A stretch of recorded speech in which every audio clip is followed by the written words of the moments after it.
Greetings. We are here again, back in the lab here. Run Tell That in the house. And we got, again, special guests. And as we say all the time, all our guests are special guests. But again, we going back in time. And somebody we had the pleasure to have on a journey with us right here in the port city, in the seaport, Dr. Umar Johnson, our brother. We say to you, peace and blessings, brother. Peace and love. Peace and Pan-Africanism. Glad to be back in Savannah. That's right. And wonderful. And then guess what? Yo, check this out. We got GSU in the house. GSU is in the house. GSU is in the Black Book Club from GSU, Georgia Southern University. We got Brother Justin, Sister Khadija in the house. Greetings to the family. Glad to see y'all. Hey. Happy to be here. And then, of course, the producer, again, the headliner for all of that, for all things relevant media, our Black media, bam, Julius Hall. Good evening, everybody. So we're going to go ahead and jump right into it. And so to Brother Umar, we're going to ask you this question. Dr. Umar Johnson, this is what we start the people. Who are you and who are your people? Yes, sir. Doctor of clinical psychology, therapist, blood relative, great author of the book. I think you're breaking up, Dr. Johnson. Breaking up? Yes, sir. You know what? I didn't link up the Wi-Fi because I thought I would have been all right. Give me one second. Let me see. Sometimes the Wi-Fi causes more problems than it's solving these hotels. Let me see. All right. Yeah, coming in clear now. I'm going to try it out, though.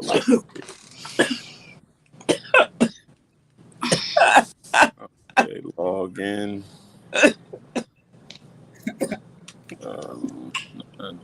Connect. Took that water down the wrong way. You okay now? Mm-hmm. So keep each of them. Yeah. They must dropped out. have lagged out or something. All right. Yeah. Okay. This is any better. What did you put in there? Put the wrong one in there. Are you still there, family? Yes, we're here.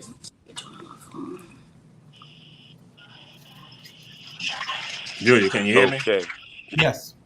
Can y'all see me now? No, sir, we can't see you, but we hear you. You can hear me. We can't see. Everybody's whispering. So now I just called me. So now Start camera. What about? Okay.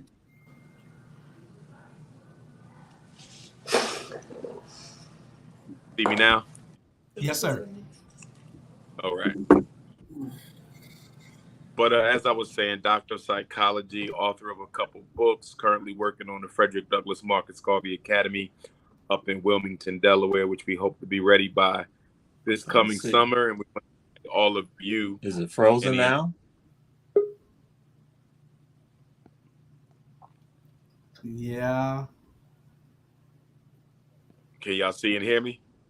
We hear you and see you, but you're frozen on the screen. I guess your Wi-Fi in the hotel. Might not be good. I could take that Wi-Fi off. What y'all think? Yeah, take the Wi-Fi off because it's not working. All right. We'll get it all set in a minute. That gives everybody time to tune in anyway.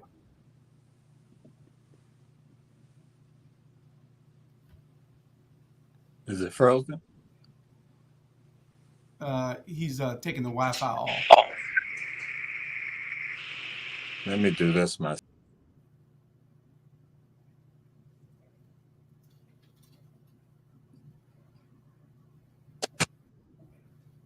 We'll get it right in a minute, people. Y'all just hang in there. Share.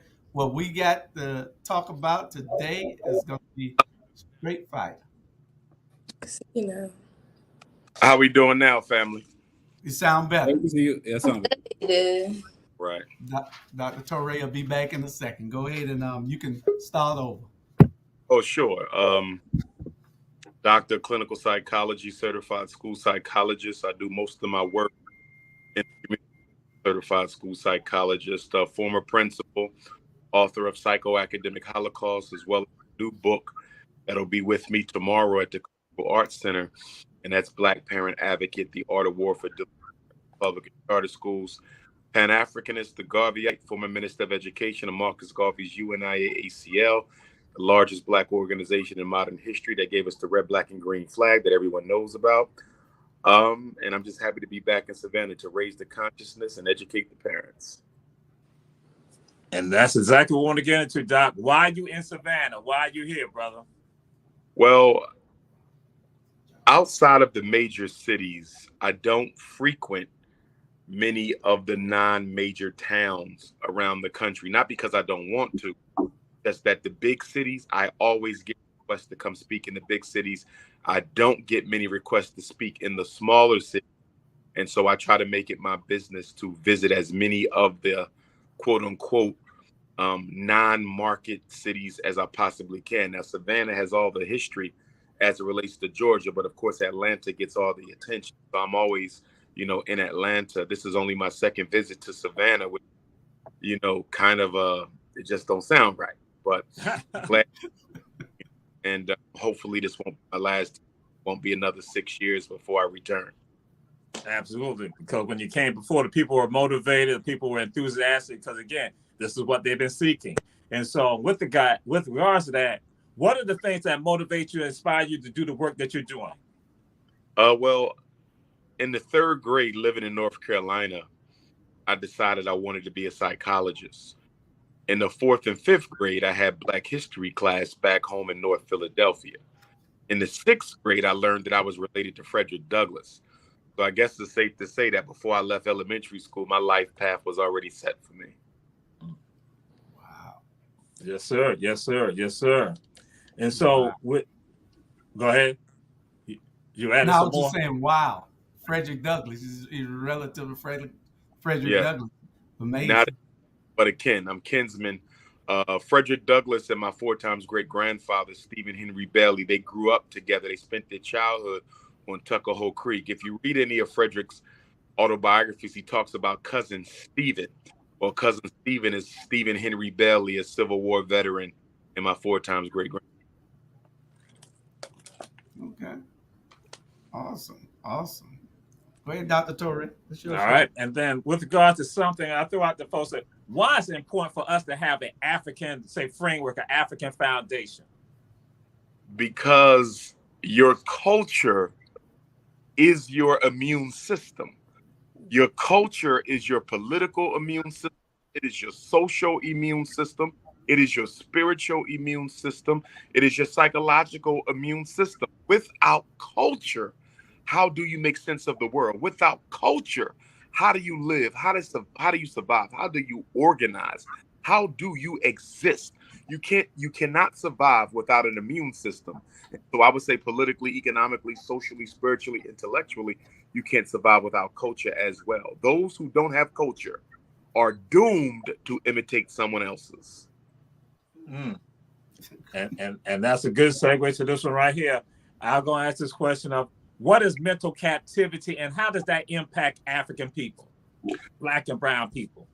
Post-traumatic slavery disease, as I referred to it, or the psychological residuals of slavery, is probably the single greatest internal issue that we have. Our single greatest external issue is white supremacy, but our single greatest internal issue is post-traumatic slavery disease. And I say that because mentally ill people don't make good leaders. Mentally ill people don't make good soldiers. Mentally ill people don't make good servants. So until we heal ourselves, we will never be able to organize, mobilize, or galvanize our people towards any critical liberation struggle, because mentally ill people are a risk on the field.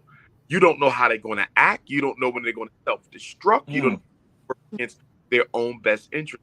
All mentally ill populations have 2 things in common. Number 1, the inability to perceive reality as it is. I don't care if you have depression, bipolar, borderline, anxiety, schizophrenia, low self-esteem, alcoholism, drug.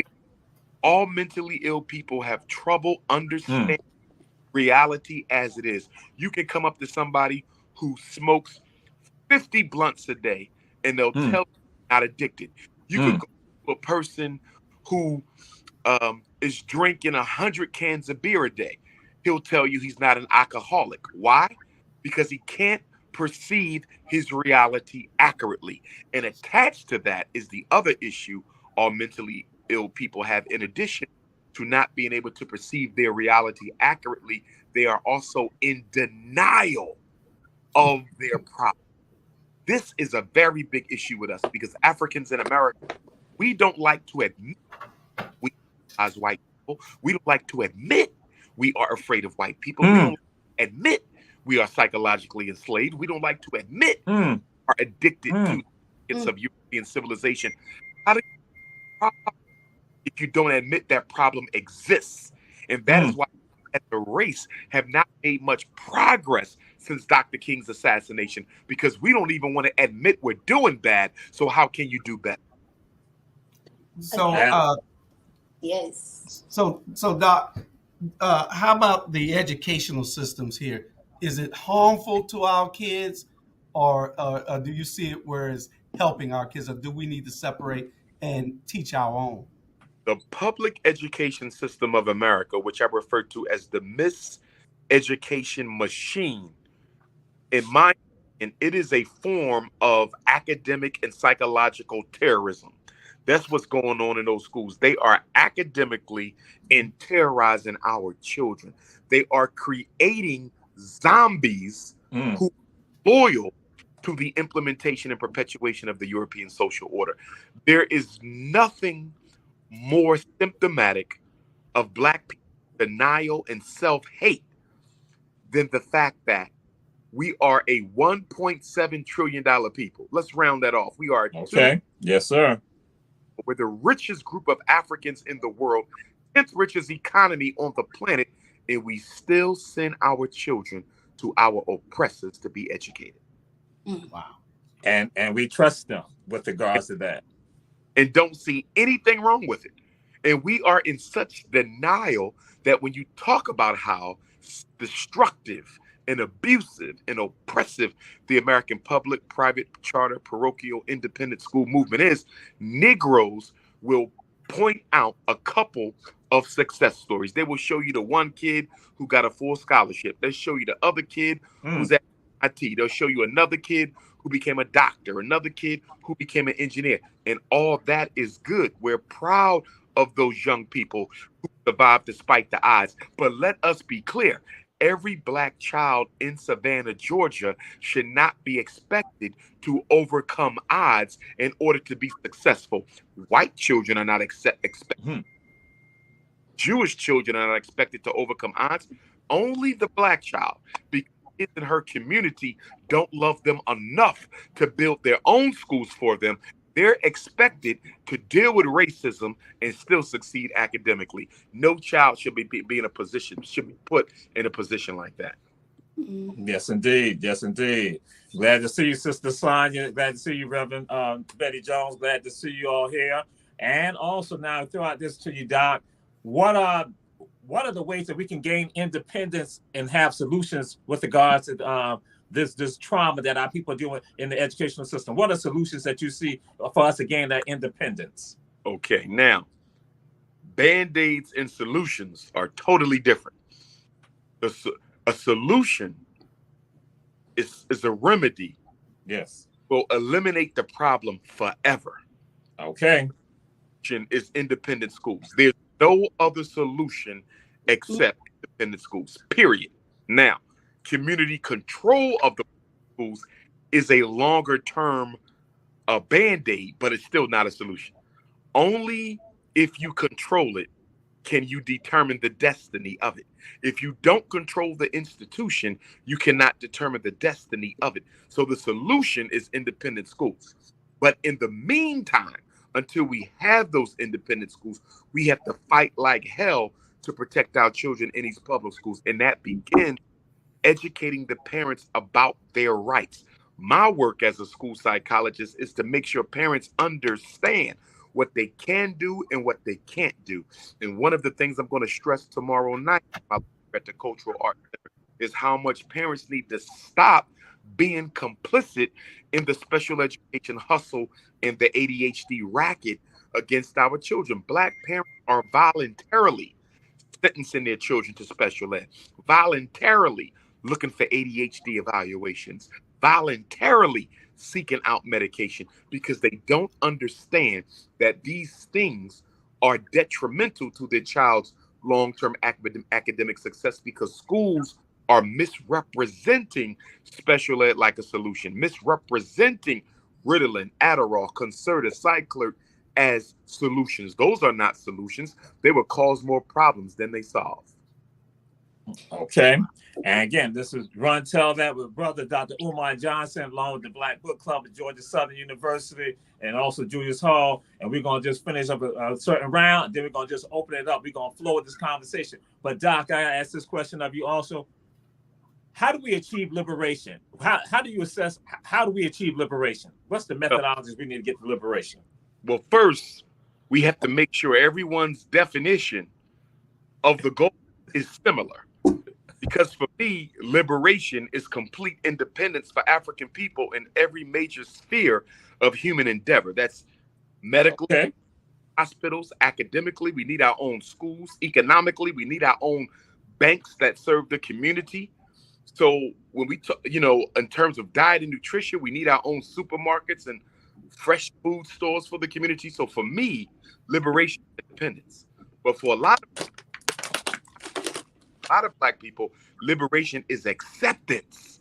And so make sure we separate out who is fighting for acceptance in the white power and who wants liberation away from the white power structure. And we have to understand a lot of Black folks are not interested in liberation because liberation will automatically require accountability, responsibility. Okay. Those are the three most terrorizing words in the Black community. We do not like to hear the word sacrifice with each other. We don't like to hear the word accountability with each other. And we don't like to hear the word responsibility with each other. See, as long as you're integrating into someone else's reality, you're not responsible for nothing. All you do is participate. But what we fail to understand, participants don't have power. Participants don't dictate outcomes. Participants are not true stakeholders. The only thing you can absolutely dictate is that over which you have control. That's why I am for liberation, not participation. All right. Powerful. Y'all heard it again. Dr. Umar Johnson on Ron Tell That. And so, Doc, one of the things you talk about educational systems. So can we got some folks out there right now? How can they start their own schools? What are some of the things that they, with regard to them starting schools? Because some of us have that fear about starting our own schools. What are some of the things you throw out there to just motivate that person to say, you can do this? Well, in the new book, I have a whole chapter on homeschooling. Now, from a Pan-Africanist perspective, from a national perspective, homeschooling is a Band-Aid too. It's better than public school, but it's still a Band-Aid. And the reason I don't consider homeschooling a solution is twofold. On the one hand, most of our parents cannot afford to be home long enough to homeschool their children. They're working 2 and 3 jobs. They can't do it. Most of our kids are being raised by single mothers. They're not able to be home homeschooling their children all the time. So that's number one. And number two, from a liberation and a nation building perspective, one of the main things Black children have to be taught is how to work together. You can't do that with everybody homeschooling their child independently and separately from everybody else. Black people have to be taught to work together. You can't do that with a homeschool. And that's why, for me, homeschools are Band-Aids. They're not solutions. Solutions is when we school our children together and teach them unity, organization, and team building skills as a way of life.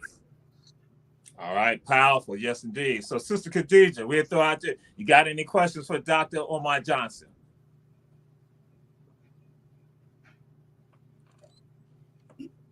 Hi, Dr. Umar. I'm the vice president of Black Book Club, and I agree with a lot of what you're saying. I feel like the solution is to be separate, but how do we work towards that in like smaller? What smaller changes we could just make to move towards that?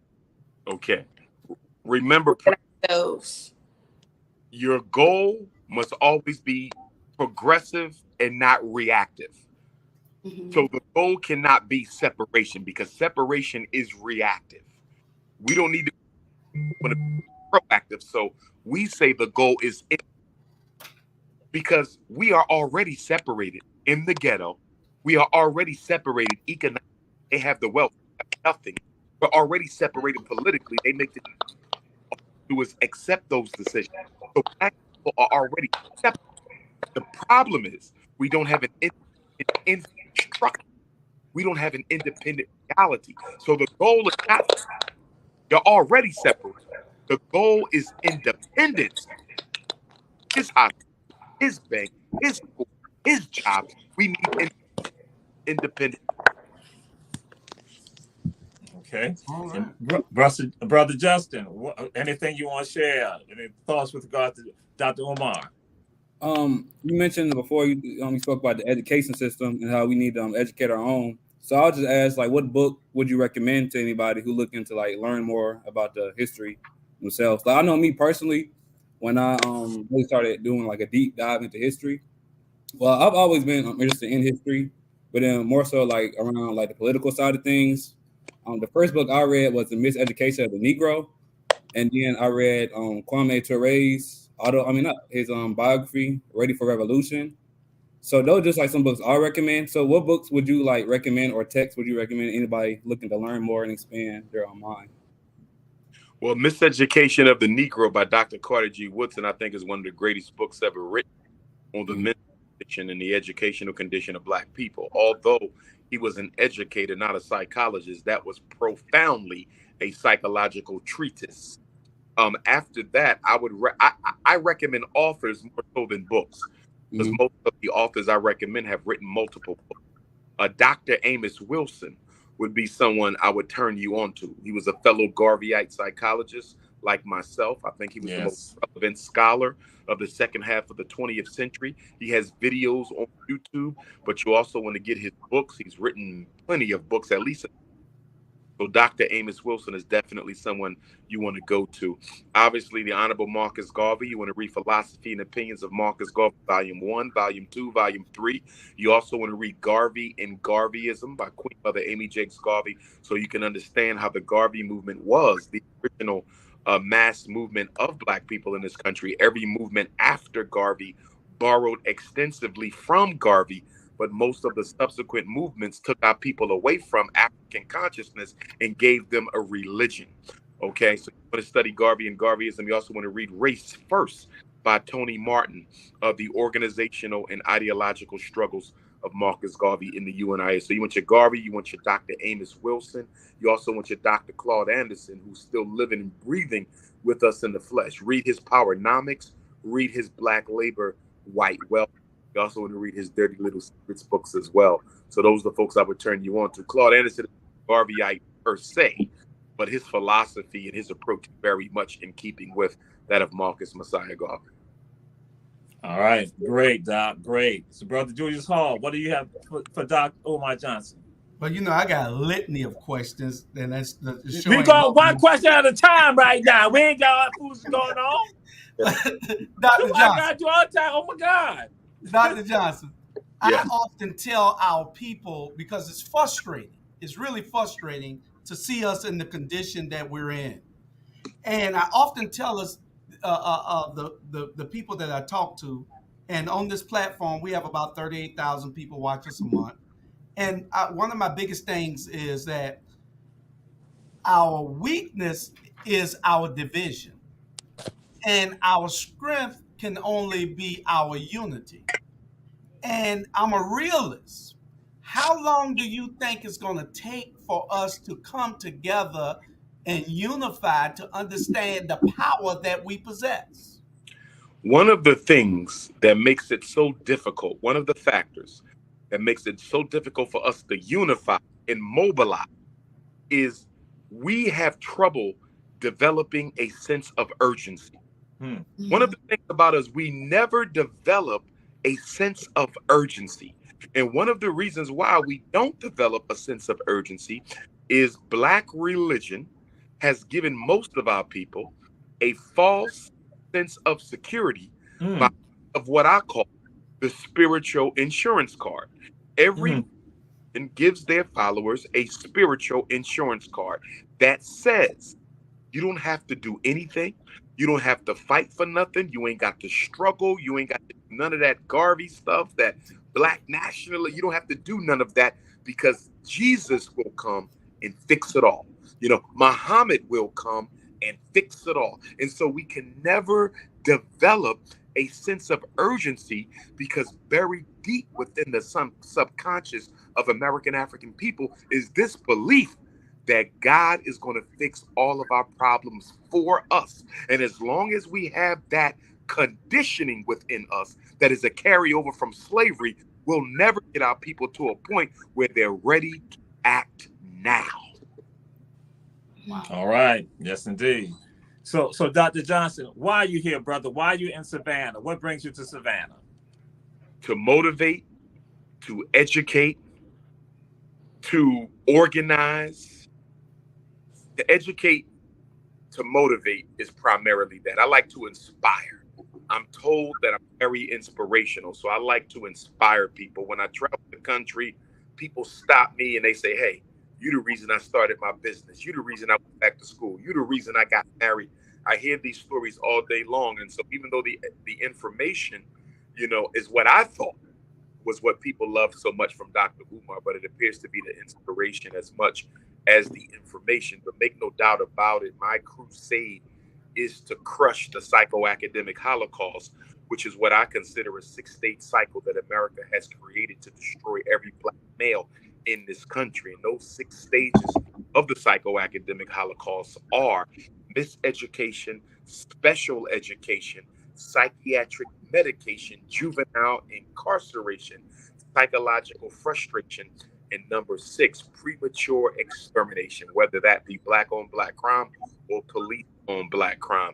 That is what America is up to. And on the 5th stage of psychological frustration and alienation, black girls right now, our young teenage sisters, are the fastest growing suicide population in the United States. So we need our black women to wrap their arms around our young sisters, and we need our black men to wrap their arms around our young sisters. I will say this for the men's side: every black woman in this world needs a man who loves her unconditionally without any expectation of a sexual relationship.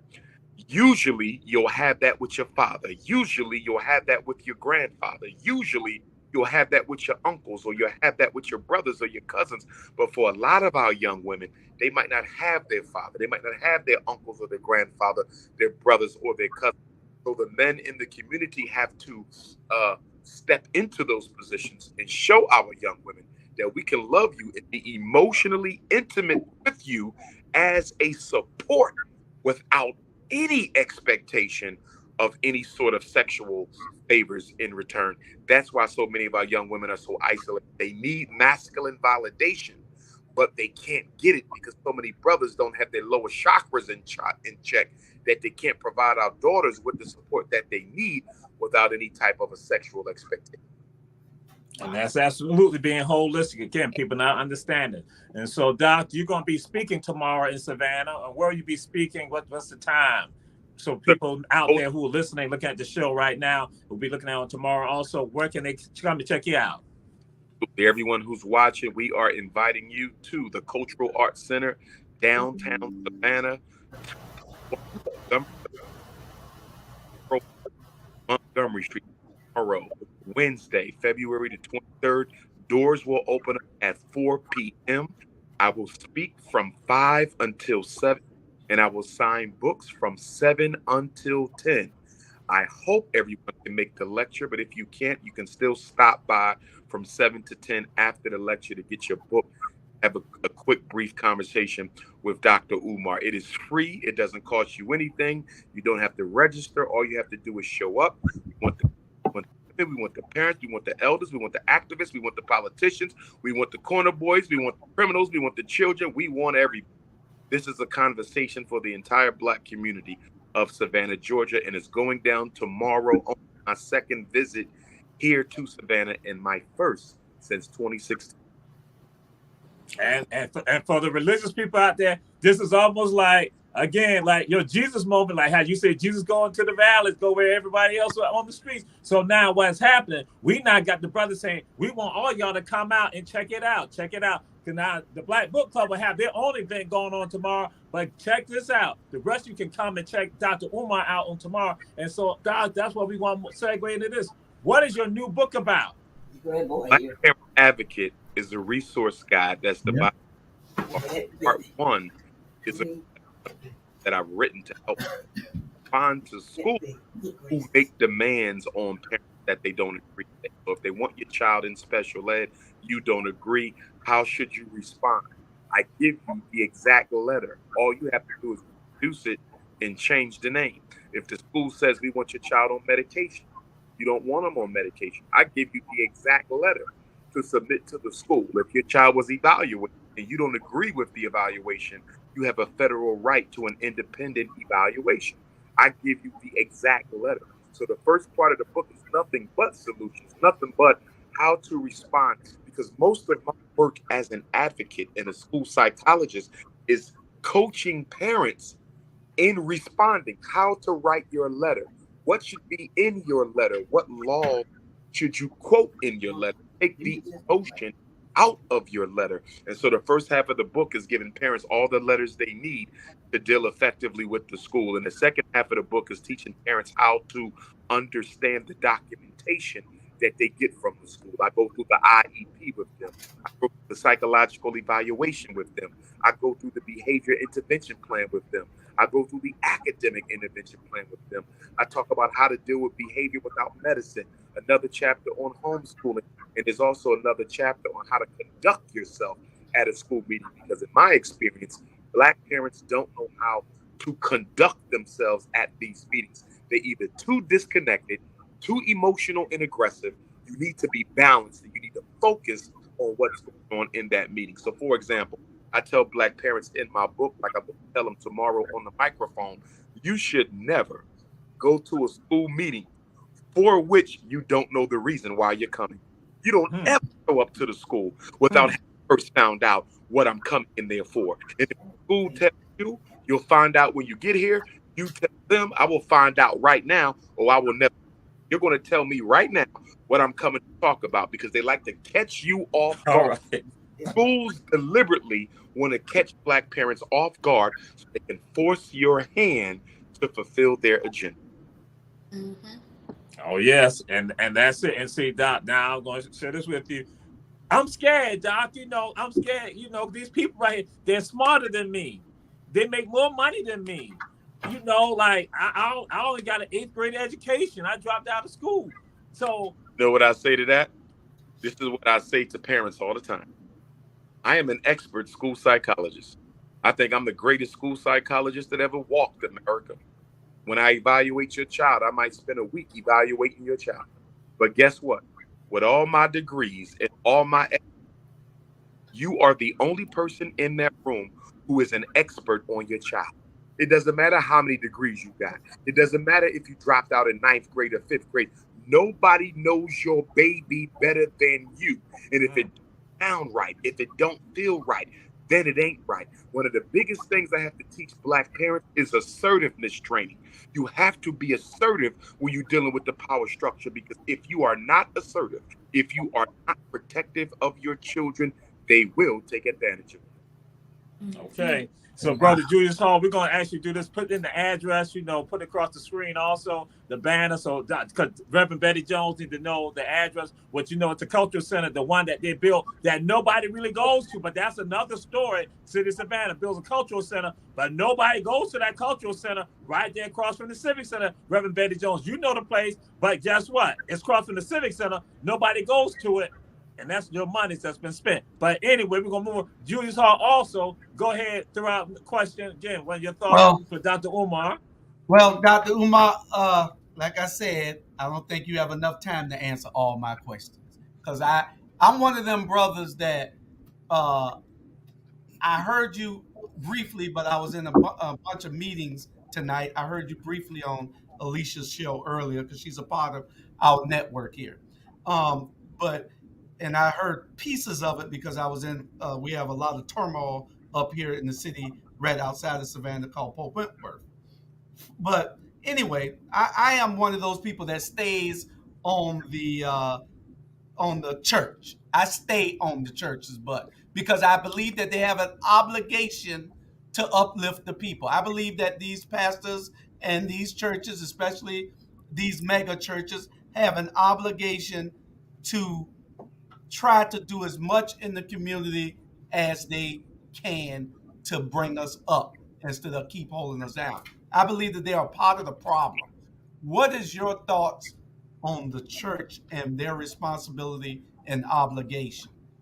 They are a big part of the problem, my brother. You are absolutely correct. One thing we need to study more is how the church reinvented itself after the assassination of Dr. King.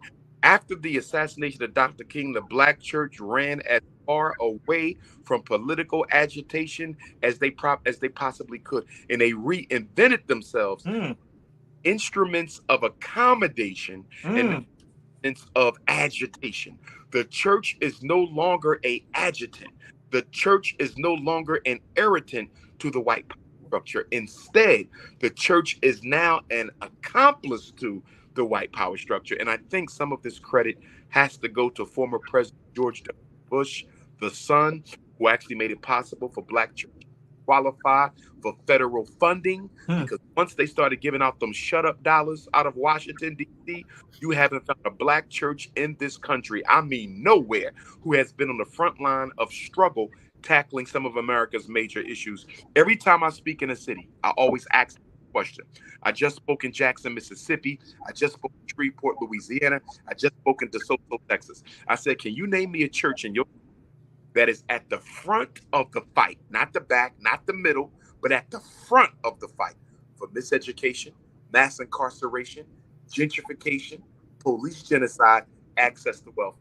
Nobody yet. I'm going to ask the same question tomorrow here in Savannah. No Right. has been able to name a church that is fighting on behalf of the Black community.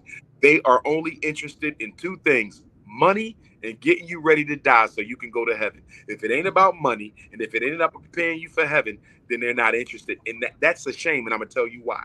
Because the Black church will say, well, political agitation is not my business.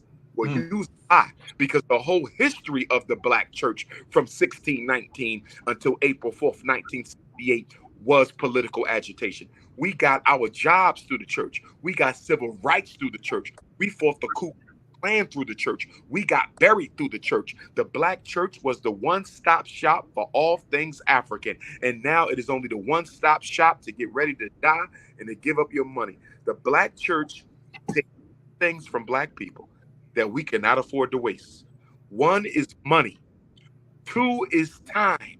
And three is emotional energy.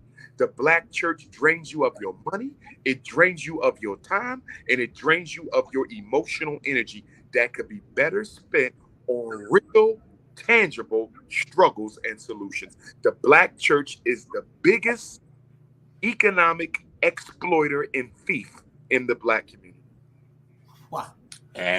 And that's it. That's it. And so we understand and we put it out there so you all are hearing, and we are consistent. This is not anything we're picking on anybody with regard to this. Is the truth that we all understand. So, Brother Justin, what questions you got? Any thoughts you got for Dr. Umar? There might be a few exceptions, but it's not many, because everybody will jump up and say, not my church, not my church, not my church. Well, listen, I will concede that there are a few exceptions. Yes. Exceptions are far and few to be found. Yes, indeed. I have a question.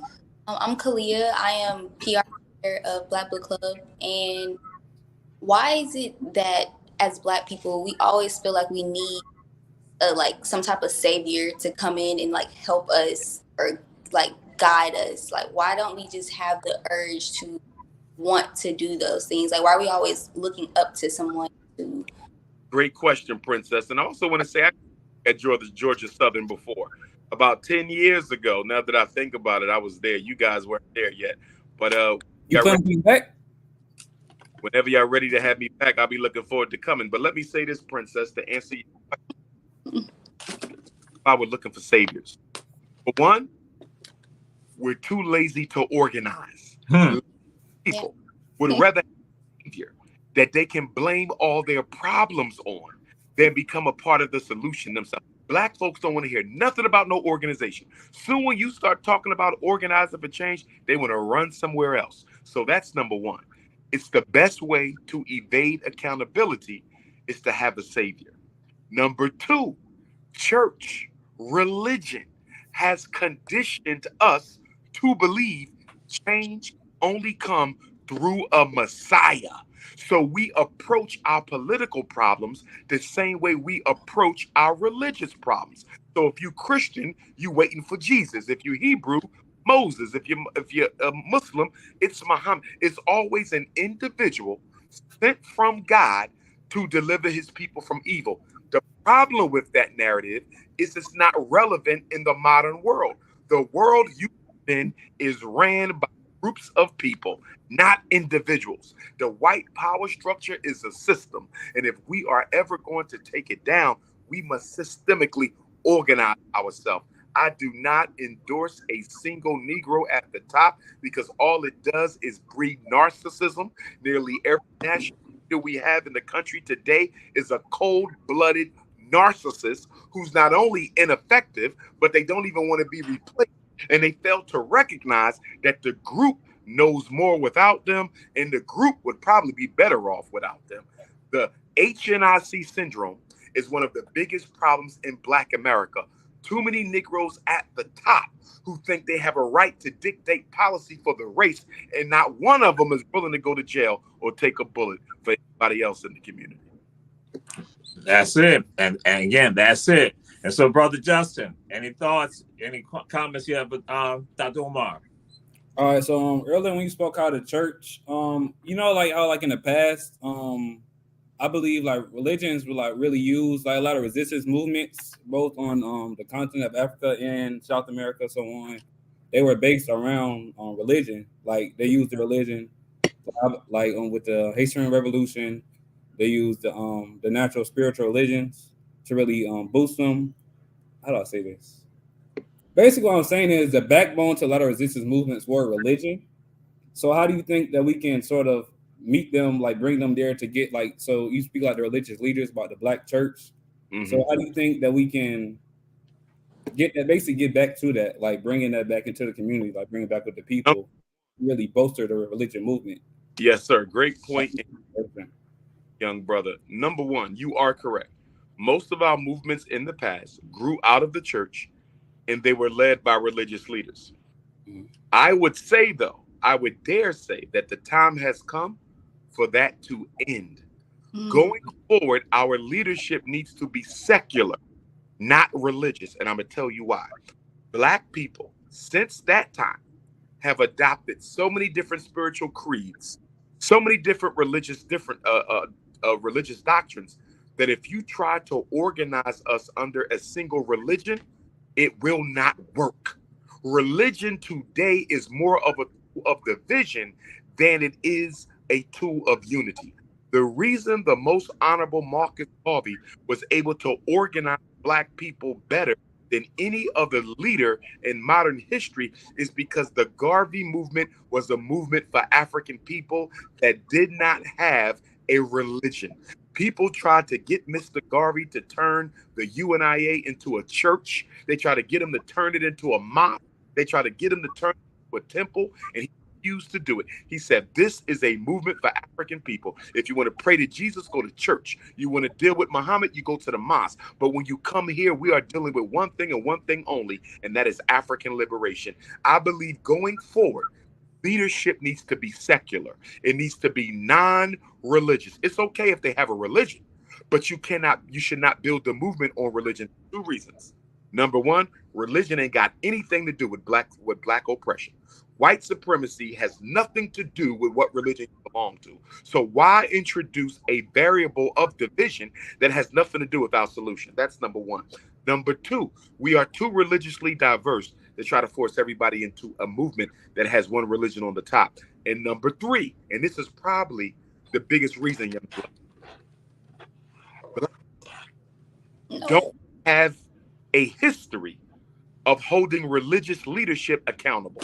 And no people in the world have a history of holding religious leaders accountable. When you claim to be a minister, when you claim to be a preacher, when you claim to be a bishop, people don't feel comfortable asking you, what did you do with the money? What are you doing for the people? Because they have this cloak of mysticism that says they are a direct representation of Almighty God. And since religious leaders come in the image of Almighty God, communities don't do well holding them accountable. And that's why our leaders of the future should be secular, so we don't have trouble holding them accountable or asking them questions. Nobody's going to ask Al Sharpton no questions because he's Reverend Al Sharpton. Nobody's going to ask Minister Farrakhan any questions because he's Minister Farrakhan. Nobody's going to ask Jesse Jackson any questions because he's Reverend Jackson. And I'm not naming them to impugn them because I respect all three of them, especially Minister Farrakhan. But the point that I'm making is our Black leadership has been under a religious dictatorship for 400 years, and it's time to come out from under the church when it comes to Black liberation. All right. Yes, Sister Terry Mobley, Sister Vanessa, Betty, Dr. Tanya Howard Hall, glad to have you on this segment of Run Tell That, which will be airing tomorrow also. But now I gotta say this to you, Brother Umar. I gotta say this to you. why we just can't get along? I'm just saying, why I could just I need to forget about that. Why did? Because I'm living for today. Why I just going to get along? Black, two things. Number one, Black people do not want to be free. Not most of us. We want to be comfortable. And we are willing to sacrifice justice. We are willing to sacrifice equality. We are willing to sacrifice progress to be comfortable. Yourself, a youth account, a house in a white suburb, a white girlfriend, some Jordans, and a blonde weave, and you can do whatever you want to do to Black folks. So that's number one. Don't want to be free. We want to be comfortable. And number two, until we hate racism, hate one another. That's a good point. Yes. We hate racism more than each other. Nothing will change. Yes. So, Brother Justin, anything you want to throw out to Dr. Umar? What do you want to say? Okay, so that we have to stop being okay with racism. So how do we handle it when it is thrown to us? Like, how do we handle that when a white person, or any person is racist towards us? Like, what is never emotional? Never get emotional. That's number one. We have to stop reacting to racism with emotion. Racism is a system. It is a machine. It does not bend to emotion. We have to respond to systems with organized systems of our own. So that's number one. Number two, we have to understand that a European culture, the written word is king, not the spoken word. So whenever something happens to you, you have to write it down, document everything. It's one of the things I teach Black parents. Where is your documentation? European culture doesn't function on a oral principle. It functions on a written principle, under the assumption that if it's written on paper, it's automatically the truth. It could be a bold-faced lie, but because it was written on paper, it will automatically be assumed to be the truth if your truth is not written down. We have to get into documentation. The whole legal world is based on documentation. We are coming from an oral tradition. Don't get me wrong. We are a writing people too, but we are oral tradition where I will honor my word that came out of my mouth, even if it's not on paper. That's not how it happens in America. They will lie to you with their mouth and then manipulate you on paper. We have to develop a written of protest. That's a mistake that we're constantly making. We're not documenting the things that are being done to us. All right. Brother Julius Hall, what do you want to throw out there to Dr. Umar? Brother Umar. Since you got 11 questions, you shouldn't be wasting no time. We can't hear you. Oh, I'm sorry. I was muted. My wife was talking to me a minute ago. But anyway, I got 1,000 questions. But if you need to go over a few minutes, then you can. There's no problem. The rabble can start late tomorrow. But Brother Johnson, another organization that I hop on a whole lot, and people will tell you, we started this platform because we were frustrated. You saw the intro earlier. We have over 20-something shows with 4 or 5 more starting pretty soon. This is a Black platform. You look up in the corner, this is Our Black Media. This is what we're trying to do to bring information such as this to our community. What is the responsibility of organizations like the NAACP? Where are they when there's things that are happening and they never stand up? All they do now is 2 things: collect money and party. That's all they do well. And get white people elected. You forgot in that too. That's all they do. NAACP, the Urban League, the Congressional Black Caucus. They're nowhere to be found except when election time comes around. They beat the streets for the Black vote in the service of the white Democratic Party. That's all they do. They might as well just change their name to vote-getting institutions, because that's all they are about. There's no struggle on behalf of any of them.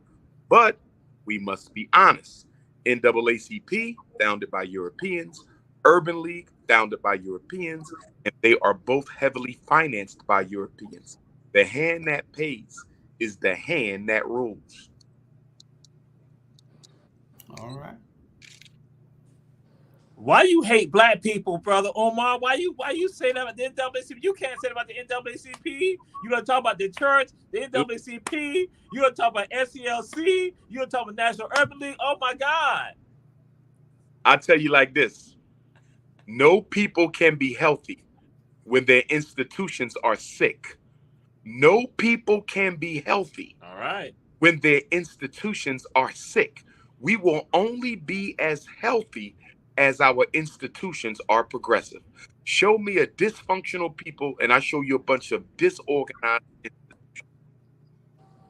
Okay. Wow. And that is real. And on tomorrow, doors open up at 4 o'clock at the Cultural Arts Center right on Montgomery Street, right across from the Civic Center. Again, the facility, as I have shared before, that has not been used, but your dollars have gone to that. Politicians have gotten you to jump into that. Your leadership in the city and county gotten you to jump into that. So it's not being used. But on tomorrow, it will be used. We're going to have our brother there, brother Dr. Umar Johnson. Doors open at 4 o'clock. And you heard what it, some of y'all heard. Some of y'all heard it. Y'all heard when it said that there's no charge. No charge. No charge. You'll be there and he'll be speaking from 5 to 7, giving the word, and he's doing it as a service to the people, being an agent of the people. Again, a vessel for the people with regards to our liberation. That's 5 to 7 on tomorrow. Then after from 7 to 10, also with regard to the book signing. So he has a book that's out right now to help parents who to navigate this complex system with regards to education.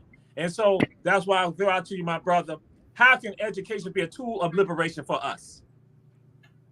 Everything starts with education, but the education must be relevant and it must be critical. It cannot be a Eurocentric, dead information education. It must be an African-centered, living, breathing, revolutionary education. That's why at the Frederick Douglass Marcus Garvey Academy that we're currently renovating in Wilmington, Delaware, in addition to the required academic subject, we will be teaching financial science, military science, dietary science, nutritional science, spiritual science, and science of the black man, woman, and child. Education must be relevant to the lives of children, or children will reject education for something that they consider to be more relevant.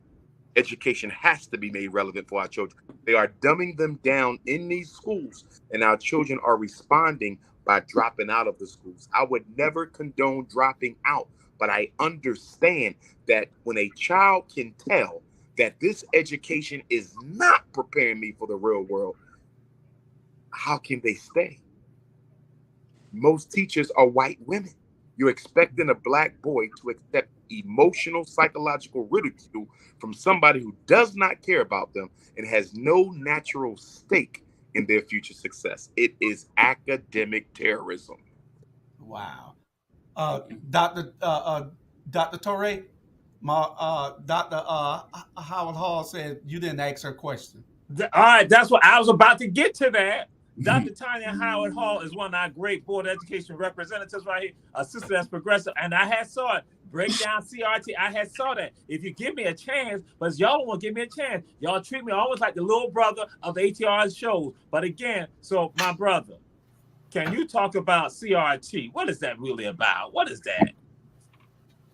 Well, it is an academic approach to the study of social science that looks at the role of race and racism in the history, development, and progression of all institutions in this country, including the founding of the country itself.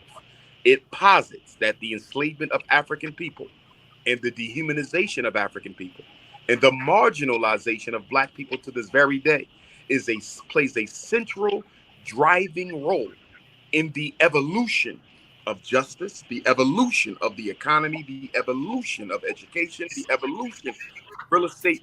You cannot deal honestly with America's social institutions, her political structure, or her legal apparatus without locating the role of race, racism, slavery, and the dehumanization of African people first. I agree with critical race theory in principle. I disagree in practice. If we want to teach black children critical race theory, there's a church on every corner and a community center in every neighborhood. Why are we waiting for white people's approval? Okay. Wow. So, Sister Khadijah, Sister Kayla, y'all have any questions, any thoughts with regards to Dr. Umar, Brother Umar? See, I'm good. the city of Philadelphia was one of the first that authorized African-centered history in the school. They get like a credit of it. It's not. I did not support it. I didn't go against it because I have a policy. I don't go against anything unless it's dangerous. But the reason I didn't support African-centered history, and I said this at an NCOBRA conference in Philadelphia when I spoke, because I don't think white people have any business teaching our children who they are or where they come from. Why do we keep, if these people are your oppressors, if they are your enslavers, if they are your enemies, why do you want them to teach your children who they are and where? Our children's interpretation of history and culture is too important, too critical to be put in the hands of outsiders. Some things you got to fight for. Some things you got to do yourself. And one of the problems we have as Black folks is we can't seem to make up our mind what we should be doing and what we should be fighting for others to do. We've gotten to a point now where we want white folks to do everything, include teach Black kids who they are and where they come from. You want somebody who don't give a damn about your child to teach them who they are and where they come from. Absolutely ridiculous. Right. But I'm American. I'm American. So. Since when and according to who? Since when and according Yes, indeed. Yes, indeed. when you walk down the band, nobody's calling you an American. I promise. They say that they would argue that that's their ancestors, not them. So, Brother Julius Hall, you got a question for Wait, can I say something? Go tell that to Breonna Taylor's parents. Go tell Mayor Pope's family. Go tell that to Sandra Bland's family. Go tell that to Tamir Rice's family, Trayvon Martin. Go tell that to Philando Castile and Alton Sterling and Eric Garner and every other policeman. Go tell their family that they were Americans. Right. And that was their ancestors.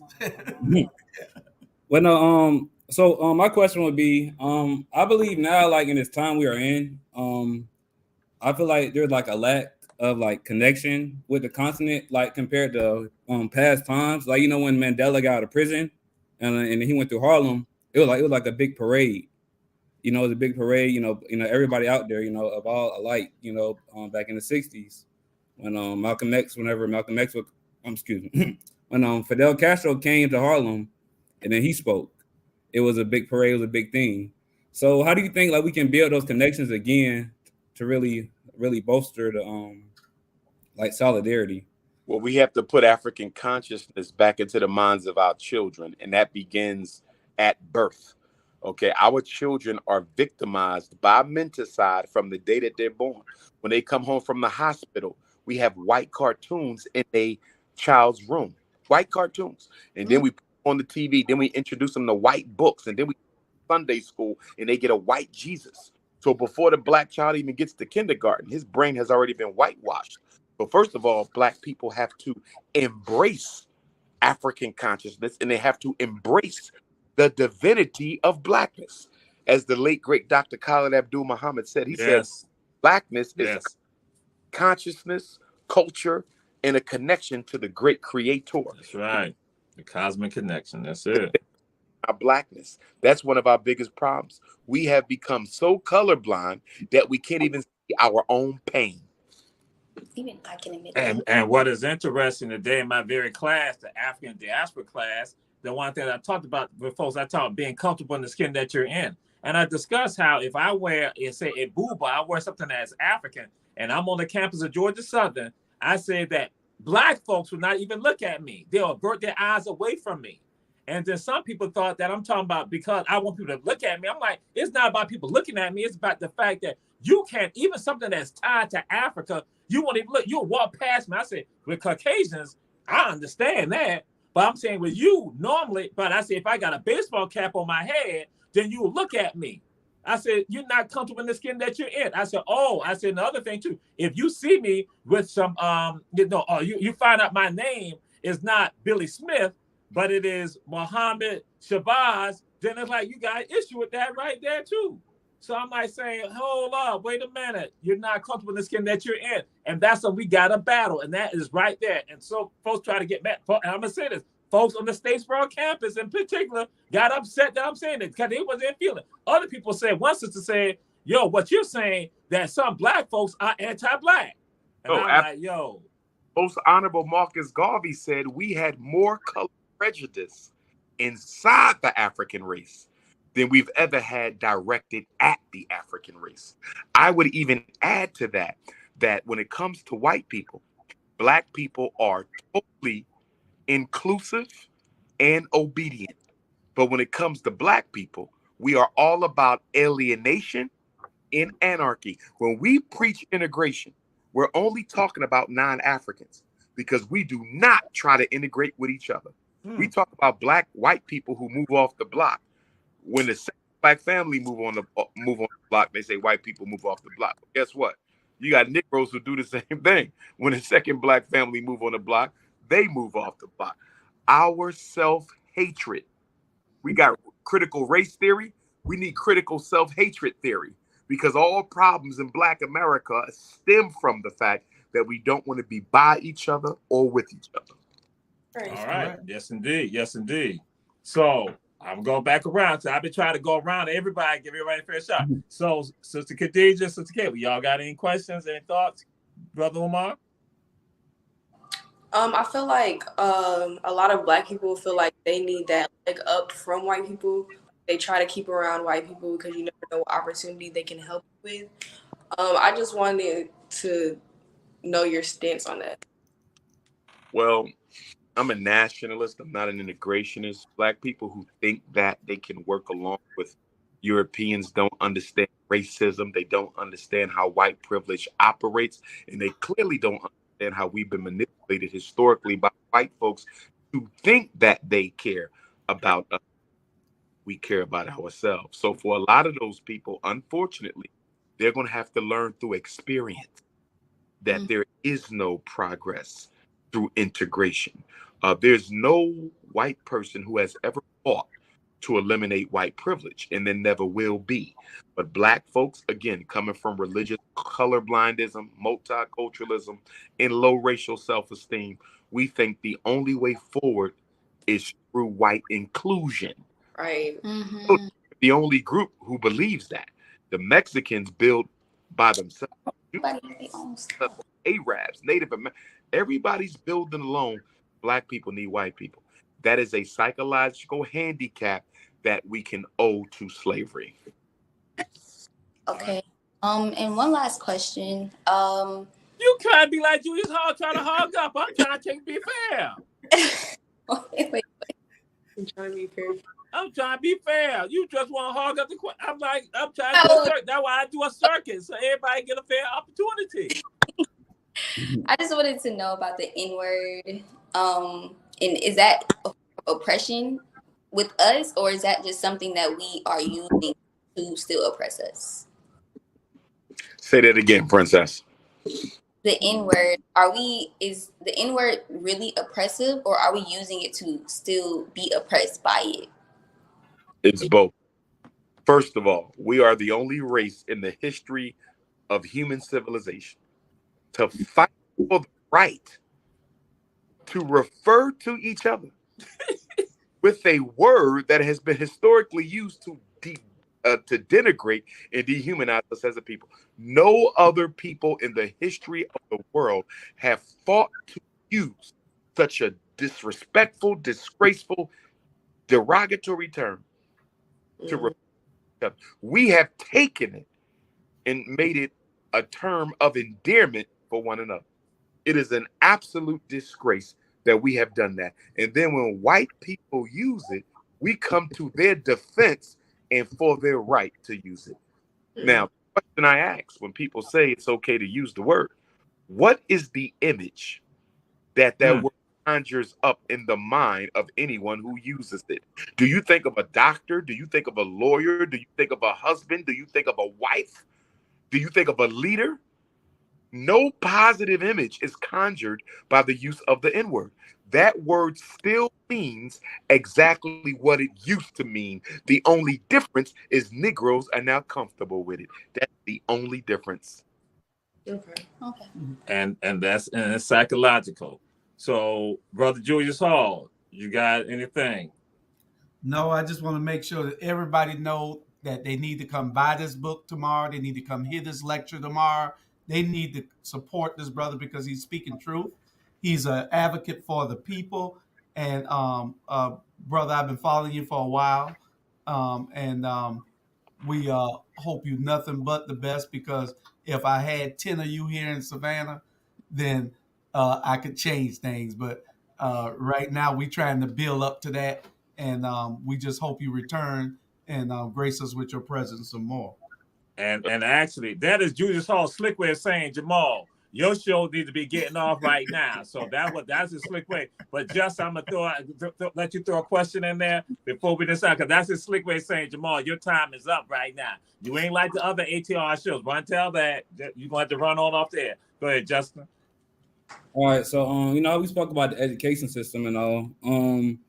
First off, I would say I know a lot of times I'm having conversations with people, and I'm giving an idea that's outside of what they've been taught. I spoke about the Democratic Party, during the election. I was saying they're gonna do the same thing, they have the same core political views, but people are like, no, that's not true. I said something. I spoke of how the U.S. funds a lot of imperialist wars and how they actually, whenever they go to these countries, they're not doing good. People say, no, that's not true. So what I'm saying is, a lot of these people, they have these things this propaganda really drilled into them from birth. So how do you think we can really get that out? What's the steps to building a new mindset with our people? As powerful as the brain is, Good question. it is still a tool. And like all tools, they can be manipulated. And although the brain is the greatest instrument God ever created, it is still a slave to repetition. I don't care what you constantly tell somebody, and I don't care how high their IQ might be. Whatever you constantly feed to the brain, it will condition into the unconscious. And that is what that person will believe. Slavery was a psychological conditioning process. Domestic abuse is a psychological conditioning process. When you join the military, that is a psychological conditioning process. And when our children go to school every day, that is a psychological conditioning process. We can teach Black history to our children all day long. But if the public school has more access to their mind than we do, we will lose. The brain is not ruled by truth. It is ruled by repetition. And whatever it hears the most is what it will believe. That's facts. Yes, indeed. And Brother Umar, Brother Doctor, we appreciate you. Glad to see you back in the city. And again, the folks go out and check him out tomorrow. Doors open at 4 o'clock at the Cultural Center on Montgomery Street, between Montgomery and MLK. At 4 o'clock, doors open up. It is free. Hear him from 5 to 7, then all 7 to 10. Book signing, support him. As Brother Julius Hall said, support him and the book. This is Run Tell That. And so again, we're going to let you close us out, brother, with the words that you think our people need to have for us to advance and go forward. Dr. Tanya Howard Hall want to know about your thoughts on Kwanzaa. But Dr. Tanya Howard Hall, it might need to be asked on tomorrow. But again, our brother, give us the things that we need to do to advance as a people for our future and our liberation. Well, number one, we got to organize. Number two, we have to educate. Number three, we have to separate. And what I mean by separate is we got to separate those who are serious about the work from those who are not. Right. Those who are optimistic about the work versus the pessimists. Because I'm going to tell you right now, we have a lot of revolutionary pessimists. People who claim to be conscious and for the liberation of our people, but they don't think we can win. And they're constantly telling Black folks that they're wasting their time trying to change things. We have to get them out the way because that negative energy can erode the foundation of even the most serious. revolutionary activity. So separate the pessimists from the optimists. And then you also got to separate the nationalists from the integrationists. We respect the integrationists and we can collaborate on certain things. But those of us who believe the struggle should be all black are going to have to be allowed to struggle with all blacks, and let those who want to be multiculturalists do that. Don't have to fight. Like I said, we can collaborate. But for somebody like me, I'm past the point of working with people who don't think black people can win by themselves, because everybody else is winning by themselves. Why can't we? Exactly. And my brother, we appreciate you, brother. Glad to have you. I'm glad to have everyone from the Georgia Southern University Black Book Club. Again, our brothers and our sisters, Brother Julius Hall, thank you for allowing Rontel that to go past the 57 minutes normally that y'all go and cut us off the air. Usually they just shut us down. They like, pip, we off the air. I like the other shows. And again, to our brother, glad to see you. Look forward to seeing you tomorrow. Continue with the gospel, because again, we know we said Luther continue, the struggle continues. And we say it's the beautiful struggle because we know victory is ours. And so to run, tell that family, check us out again tomorrow with regard to this show. Spread the word, let people know. Check out, go to the show, hear everything, see everything, get the book, and then pass it on. We got to plant them seeds of change. Glad to have you all. Peace and blessings. Tapu Hotel. At Georgia Southern. GSU in the house. GSU. We'll be in West Side in the house too. West Side in the house. That's right. Thank you, West Dr. Side. Umar. West Side. And the best high school in the United States, Hershey B. Jenkins High School. Bam. West Side in the house. Right. Wow. Good night.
I like that.